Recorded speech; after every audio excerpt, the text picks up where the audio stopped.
আসসালামু আলাইকুম রহমতুল্লাহ। Hello viewers, নবম ও দশম শ্রেণীর শিক্ষার্থী বন্ধুরা, আশা করি ভালো আছো। ম্যাথ এডুকেয়ার জোন অনলাইন শিক্ষা পরিবারের পক্ষ থেকে তোমাদের সবাইকে স্বাগতম। আজকে আমরা তোমাদের বাংলা ভাষার ব্যাকরণ ও নিয়মিত এই বইয়ের পরিচ্ছেদ 3 নিয়ে আলোচনা করব। দেখো বলা আছে কি, বাংলা ভাষার রীতি ও বিভাজন। অধিকাংশ ভাষায় অন্তত দুটি রীতি থাকে। একটা হলো কি কথ্য রীতি, আর একটা হলো লেখ ভাষার রীতি। অনুসারে এখানে দেখো 1 নম্বর বলা আছে কি কথ্য ভাষা রীতি ও 2 নম্বর বলা আছে লেখ ভাষা রীতি। বাংলা ভাষায় এসব রীতির একাধিক বিভাজন রয়েছে। যেমন কথ্য ভাষা রীতির মধ্যে রয়েছে মান্য বা প্রমিত কথ্য রীতি ও আঞ্চলিক কথ্য রীতি। আবার লেখ্য ভাষা রীতির মধ্যে রয়েছে প্রমিত রীতি, সাধুরীতি ও কাব্যরীতি। একে একে এসব রীতি সম্পর্কে আলোচনা করা হলো। 1 নম্বরে কথ্য ভাষা রীতি কি আমরা জানবো এখন। কথ্য ভাষা রীতি ভাষার মূল রূপ। খেয়াল করো, এটা এমসিকিউ। কথ্য ভাষা রীতি ভাষার মূল রূপ। কথ্য ভাষা রীতির উপরে ভিত্তি করে লেখ্য ভাষা রীতির রূপ তৈরি হয়। মানে এই কথ্য ভাষার উপর ভিত্তি করে লেখ্য ভাষা রীতির রূপ তৈরি হয়। ঠিক আছে, খেয়াল করবা। স্থান ও কাল ভেদে ভাষার যে পরিবর্তন ঘটে তা মূলত কথ্য ভাষা রীতির পরিবর্তন। তাই কথ্য ভাষা রীতির পরিবর্তনের ফলে নতুন নতুন ভাষা ও উপভাষার জন্ম হয়। তাহলে বোঝা গেল কি এই কথ্য ভাষার পরিবর্তন ঘটে, পরিবর্তনশীল।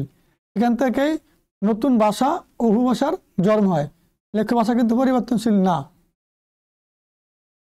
আঞ্চলিক কথ্য রীতি কি বলছে দেখো। কথ্য রীতির আঞ্চলিক ভেদ সহজে বোঝা যায়।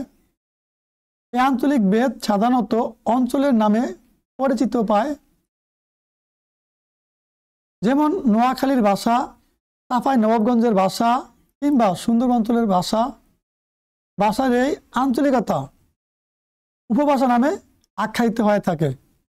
বাঙালি বাংলাদেশের মধ্য ও দক্ষিণ অঞ্চল, পূর্বী বাংলাদেশের পূর্ব ও পূর্বাঞ্চল, ত্রিপুরা এবং আসামের বরাক অঞ্চল, বরেন্দ্রী বাংলাদেশের উত্তর পশ্চিমাঞ্চল, কামরূপী বিহারের পূর্বাঞ্চল, পশ্চিমবঙ্গের উত্তরাঞ্চল এবং বাংলাদেশের রংপুর অঞ্চল, রাঢ়ী পশ্চিমবঙ্গ, ঝাড়খণ্ডী পশ্চিমবঙ্গের পশ্চিমাঞ্চল ও ঝাড়খণ্ডের পূর্বাঞ্চল প্রভৃতি কয়েকটি উপভাষার নাম।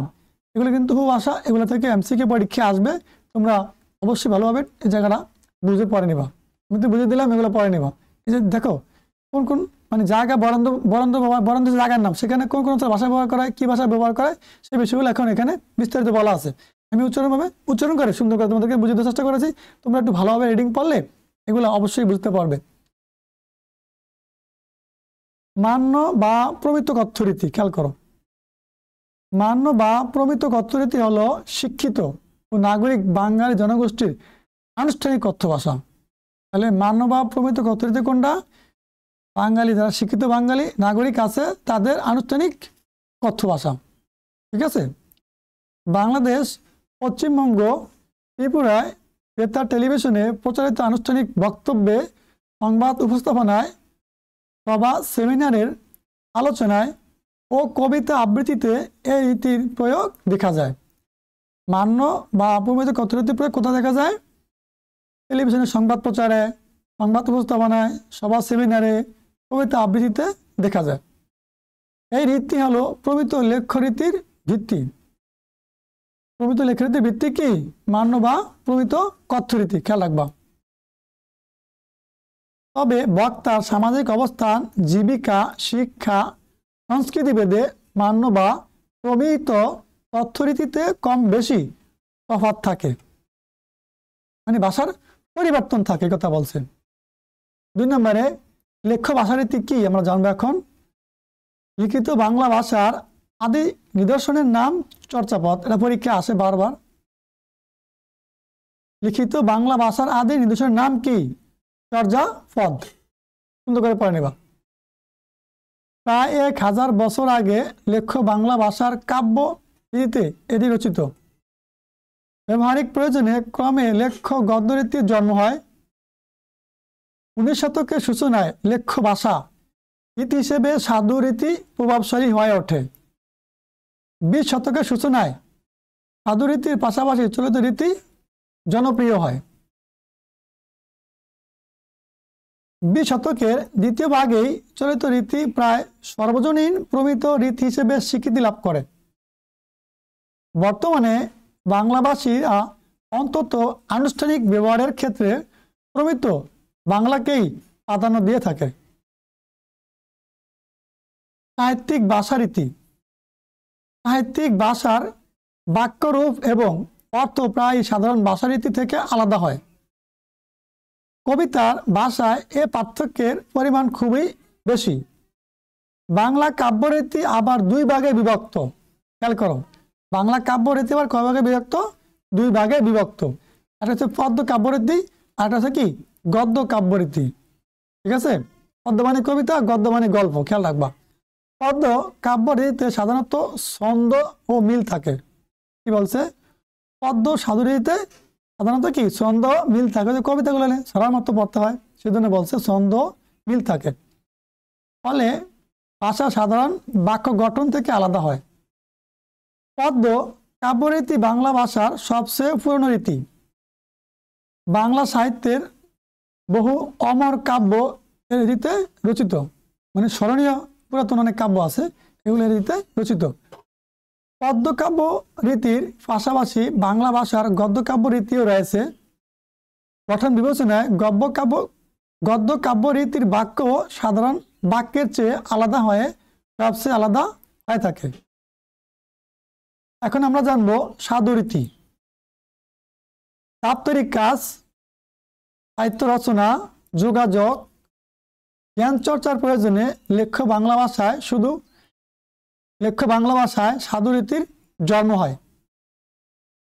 19 শতকের শুরুর দিকে সাধুরীতির বিকাশ ঘটে।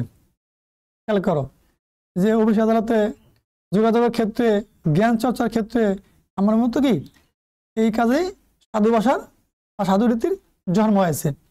আর 19 শতকের শুরুর দিকে সাধুরীতির বিকাশ ঘটে। সাধুরীতির বিকাশ কখন ঘটে প্রশ্ন আসতে পারে। 19 শতকের শুরুর দিকে সাধুরীতির বিকাশ ঘটে। ঠিক আছে, খেয়াল রাখবা। প্রায় 1.5 শতাব্দী ধরে এই রীতি বাংলা লেখ্য ভাষার আদর্শ রীতি হিসেবে চালু ছিল। কোন রীতি? প্রশ্ন আসতে পারে, প্রায় 1.5 শতাব্দী ধরে কোন নীতি লেখ্য ভাষার আদর্শ রীতি হিসেবে চালু ছিল? সাধুরীতি। খেয়াল রাখবা, প্রশ্নগুলো আসে এখান থেকে। প্রশ্ন আসে সাধুরীতির সাধারণ বৈশিষ্ট্য। ক নাম্বারে কি বলছে? সাধুরীতিতে ক্রিয়ারূপ দীর্ঘতম, যেমন পরা ক্রিয়ার রূপ। করিতেছে, করিয়াছে, করিল, করিলে, করিলাম, করিত, করিতেছিল, করিয়াছিল, করিব, করিবে, করিতে, করিয়া, করিলে, করিবার। এগুলো কি সাধুরীতিতে দীর্ঘায়িত, মানে সাধু ভাষার দীর্ঘরূপ এগুলা। আবার খেয়াল করো, সাধুরীতির বহু সর্বনামে হ বর্ণযুক্ত থাকে। সাধুরীতির বহু সর্বনামে কি করে? হ বর্ণযুক্ত থাকে। যেমন তাহারা, ইহাদের, যাহা, তাহা, উহা, কেহ ইত্যাদি। তাহলে তোমাদের বুঝতে হবে, যদি এরকম অযুক্ত কোনো বর্ণ থাকে, শব্দ থাকে, সেটা অবশ্যই কি সাধুরীতির বর্ণ। খেয়াল রাখবা, তাহারা, ইহাদের, যাহা, তাহা, উহা, কেহ ইত্যাদি এগুলোর এই ভাষার উদাহরণ, এগুলো সাধু ভাষার শব্দ। খেয়াল রাখবা। গ নাম্বার বলছে সাধুরীতিতে তৎসম শব্দ সাধিত শব্দের প্রাধান্য থাকে। তাহলে প্রশ্ন আসে, কোন রীতিতে তৎসম শব্দ ও সাধিত শব্দের অগ্রাধিকার বেশি থাকে? এলো কি সাধুরীতিতে। খেয়াল রাখবা। সাহিত্য সাধুরীতির উদাহরণ 19 শতক। মহাসমুদ্রের 100 বৎসরের কল্লোল কেহ যদি এমন করিয়া বাঁধিয়া রাখিতে পারিত যে সে ঘুমাইয়া পড়া শিশুটির মতো চুপ করিয়া থাকিত, তবে এই নীরব মহাশব্দের সহিত এই লাইব্রেরির তুলনা হইত। এখানে ভাষা চুপ করিয়া আছে, প্রবাহ স্থির হইয়া আছে, মানবতার অমর আলোক কালো অক্ষরের শৃঙ্খলে কাগজের কারাগারে বাধা পড়িয়া আছে। ইহারা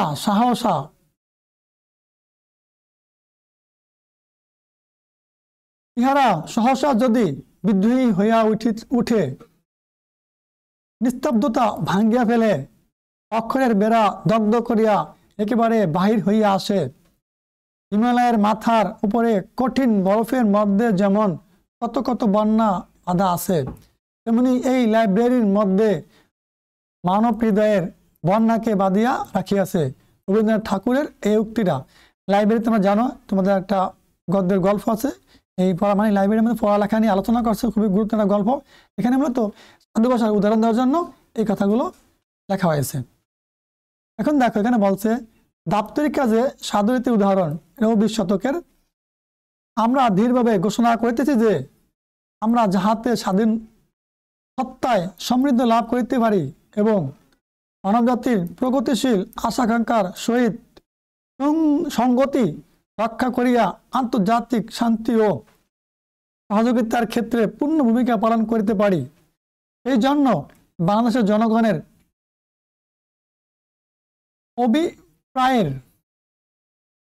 অভিব্যক্তির স্বরূপ এই সংবিধানের প্রাধান্য অক্ষুণ্ণ রাখা এবং ইহার রক্ষণ, সমর্থন, নিরাপত্তা বিধান আমাদের পবিত্র কর্তব্য।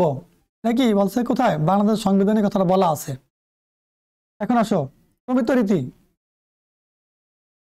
20 শতকের সূচনায় কলকাতার শিক্ষিত লোকের কথ্য ভাষাকে লেখ্যরীতির আদর্শ হিসেবে চালু করার চেষ্টা হয়। এটি তখন চলিত রীতি নামে পরিচিত পায়। এই রীতিতে ক্রিয়া, সর্বনাম, অনুসর্গ প্রভৃতি শ্রেণীর শব্দ হ্রস্ব হয় এবং তৎসম শব্দের ব্যবহার অপেক্ষাকৃত কমে। মানে প্রমিত রীতিতে আসা 20 শতকের দিকে এই যে সাধারণ তৎসম শব্দের ব্যবহার কমে, আর ওই চলিত রীতির ব্যবহারটা আস্তে আস্তে বাড়তে শুরু করে। প্রথম দিকে চলিত রীতিতে শুধু সাহিত্য রচিত হতো, দাপ্তরিক কাজ, বিদ্যাচর্চা ইত্যাদি হতো সাধু ভাষায়। 20 শতকের মাঝামাঝি নাগাদ চলিত রীতি সাধু রীতির জায়গা দখল করে। ক্রমে জীবনের বিভিন্ন ক্ষেত্রে সাধু রীতিকে সরিয়ে চলিত রীতি মান্য লেখ্য রীতিতে পরিণত হয়। এই চলিত রীতি ক্রমে বাংলার প্রমিত রীতি হিসেবে গৃহীত হয়েছে। প্রমিত রীতি হলো কোনো ভাষার আনুষ্ঠানিক ব্যবহারের জন্য নির্ধারিত মান্য রীতি। এজন্য এটি মান রীতি নামেও পরিচিত। বর্তমানে বাংলাদেশ, পশ্চিমবঙ্গ, ত্রিপুরায় যাবতীয় দাপ্তরিক কাজ, বিদ্যাচর্চা, সাংবাদিকতা, যোগাযোগের ভাষা হিসেবে প্রমিত রীতি লেখ্য ভাষা বাংলা ভাষার প্রধান রীতিতে পরিণত হয়েছে। কি বলছে? বর্তমানে বাংলাদেশ, পশ্চিমবঙ্গ, ত্রিপুরা দাপ্তরিক কাজ, বিদ্যাচর্চা, সাংবাদিকতা, যোগাযোগের ক্ষেত্রে ভাষার হিসেবে প্রমিত রীতি লেখ্য বাংলা ভাষার প্রধান রীতিতে পরিণত হয়েছে। এই কথাটা বলছে। প্রমিত রীতির সাধারণ বৈশিষ্ট্য কি খেয়াল করো। 1 নম্বরে বলছে প্রমিত রীতিতে ক্রিয়া, সর্বনাম, অনুসর্গ হ্রস্বতর, মানে হ্রাস পেয়েছে আর কি। সেটা বলছে ক্রিয়ার ক্ষেত্রে যেমন পরাগ ক্রিয়ার রূপ করছে, করেছে, করলো, করলে, করলাম, করত, করছিল, করেছিল, করব, করবে, করতে, করে, করলে, করার। সর্বনামের ক্ষেত্রে যেমন তারা, এদের, যা, তা, ও, কেউ ইত্যাদি। অনুসর্গের ক্ষেত্রে যেমন একে, হতে, সঙ্গে। খেয়াল করছো? এগুলো কিন্তু এমসিকিউর জন্য খুবই গুরুত্বপূর্ণ। যে হতে, থেকেছে, এগুলো কিন্তু অনুসর্গের ক্ষেত্রে। আর সর্বনামের ক্ষেত্রে কি তারা, এদের, যা, তা, ও, কেউ। ঠিক আছে? আর ক্রিয়ার ক্ষেত্রে এরকম করবে, করিবে, করতে, করে। খেয়াল রাখবা। নাম্বার বলছে কি প্রমিত রীতিতে শব্দ ব্যবহার আলোচ্য বিষয়ের উপর নির্ভরশীল। প্রয়োজন অনুযায়ী সব ধরনের শব্দ ব্যবহার করা যায়। যেমন তৎসম, বৎসর ও লেখা যায়, আবার তদ্ভব, বছর ও লেখা যায়। পার্থক্য তৎসম শব্দ দিয়ে ব্যবহার করলে লেখলে হবে কি বৎসর। আর যদি আমি তদ্ভব শব্দ ব্যবহার করে লিখি, লেখা ভাষা লিখি, তদ্ভব। একইভাবে চন্দ্র ও লেখা যায়, চাঁদও লেখা যায়। ঠিক আছে, একটা চলচ্চিত্র শব্দ আর একটা সাধারণ শব্দ, এগুলো কিন্তু পরীক্ষা আসে এমসিকিউতে, খেয়াল রাখবা। এখন কোনটা চলিত কোনটা সাধু ভাষার শব্দ খেয়াল করতে হবে, এগুলো কিন্তু রিডিং পাড়া থেকে শিখতে হবে। প্রমিত রীতিতে কথ্য রীতির বহু শব্দ বর্জনীয়, যেমন ধুলো, তুলো, মূলো, পুজো, সবসে ইত্যাদি না লিখে দুলা, তুলা, মূলা, পূজা, সবসে ইত্যাদি লিখতে হয়। পূর্বে উল্লেখিত সাধুরীতির সাহিত্যের উদাহরণ প্রমিত রীতিতে নিম্নরূপ হবে।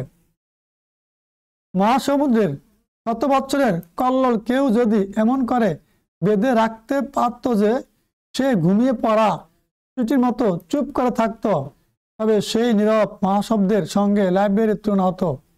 এখানে ভাষা চুপ করে আছে, প্রবাহ স্থির হয়ে আছে, মানবাত্মার অমর আলোক কালো অক্ষরের শৃঙ্খলে কাগজের কারাগারে বাধা পড়ে আছে। এরা সহসা যদি বিদ্রোহী হয়ে ওঠে, নিস্তব্ধতা ভেঙে ফেলে অক্ষরের বেড়া দগ্ধ করে একেবারে বের হয়ে আসে, হিমালয়ের মাথার উপরে কঠিন বরফের মধ্যে যেমন কত কত বন্যা বাধা আছে, তেমনি এই লাইব্রেরির মধ্যে মানব হৃদয়ের বন্যাকে বেঁধে রেখেছে। পূর্বে উল্লেখিত সাধুরীতির দাপ্তরিক উদাহরণ প্রমিত রীতিতে নিম্নরূপ। উদাহরণটা কিরকম ছিল খেয়াল করো।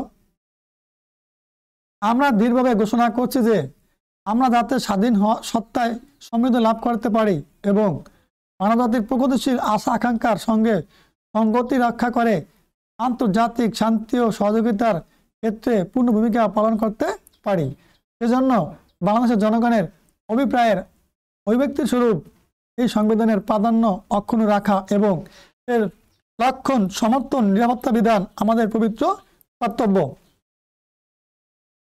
প্রতিটি বাঙালি শিশুর মাতৃভাষা বা প্রথম ভাষা হলো কি? তার আঞ্চলিক ভাষা।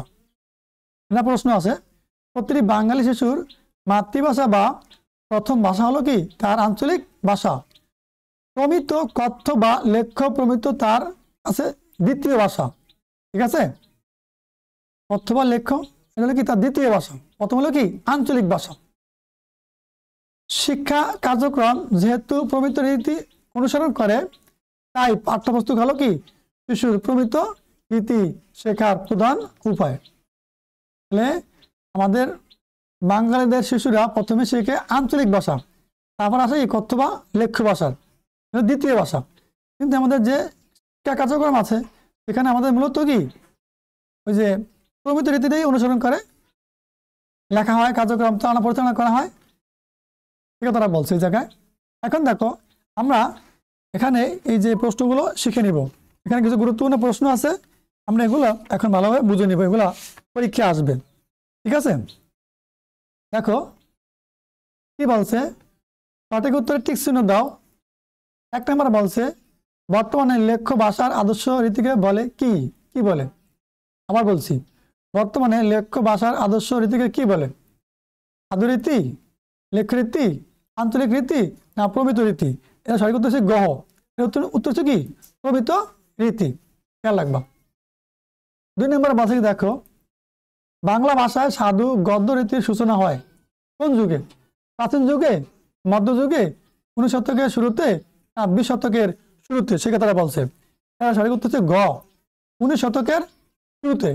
ঠিক আছে, আবার 3 নম্বর প্রশ্ন কি বলছে দেখো, নিচের কোনটি সাধুরীতির ক্রিয়াপদ? পড়িল, পড়েছে, পড়তো, পড়লাম। সঠিক উত্তর কোনটা হবে? এটা হলো ক নাম্বার সঠিক উত্তর, করিল। ঠিক আছে, নিচের কোনটি সাধুরীতির ক্রিয়াপদ? তাহলে উত্তর করিল, ক নাম্বার তো সঠিক। 4 নম্বর কি বলছে দেখো, সাধুরীতির বৈশিষ্ট্য কোনটি? ক নম্বরে ক্রিয়ার রূপ দীর্ঘ, ক নম্বরে বিশেষের আধিক্য, গ নম্বরে অনুসর্গ হ্রস্বতর, গ নম্বরে সর্বনাম হ্রস্বতর বা হর্ষতর বলতে পারো। এর উত্তর হচ্ছে ক নাম্বার সঠিক, ক্রিয়ার রূপ দীর্ঘ। সাধুরীতির বৈশিষ্ট্য কোনটি? ক্রিয়ার রূপ দীর্ঘ। এবার 5 নম্বর পর্ব, বাংলাদেশের রংপুর অঞ্চলে কোন উপভাষার ব্যবহার পাওয়া যায়? এটা আমরা তখন রিং ভাষার ভিতরে বলছিলাম, অনেকগুলো স্টেপ পড়ছিলাম, অনেকগুলো উপভাষা আঞ্চলিক ভাষার কথা বলছিলাম। এখানের মধ্যে দেখে শিক্ষার্থী বন্ধুরা আজকে আলোচনা এতটুকুই ছিল। তুমি সুন্দর করে গল্পটা পড়ো, তারপরে বুঝে এই প্রশ্নগুলো শিখে নাও। আশা করি তোমরা ভালোভাবে রিডিং এভাবে পড়ে তারপরে শিখলে এগুলো মনে থাকবে আর ভুলবা না। আর আজকের আলোচনা এতটুকু, পরবর্তী ভিডিও দেখার আমন্ত্রণ জানিয়ে এখানে বিদায় নিচ্ছি। আল্লাহ হাফেজ।